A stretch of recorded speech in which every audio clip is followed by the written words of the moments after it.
Hey, if you want to improve sound quality of your Sony WH-1000XM4, first in the Sony application you have to go to the sound, and then we've got two options to increase the sound quality. First, we can change the sound equalizer. So when you click right here, you can set the default presets. So when you are listening to any sound, you can set it up to your own preferences. But you've got also the manual preset that you can use, so click on the settings icon, and here you can set the equalizer to your sound mood. And here we've got also the clear bass option. And the second option that allows us to increase the sound quality is to go into the sound quality mode and switch it from the stable connection to the sound quality. Click OK.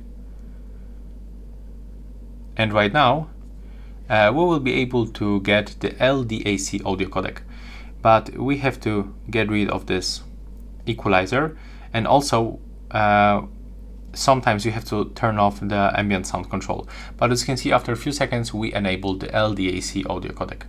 So yeah, that's all. Bye.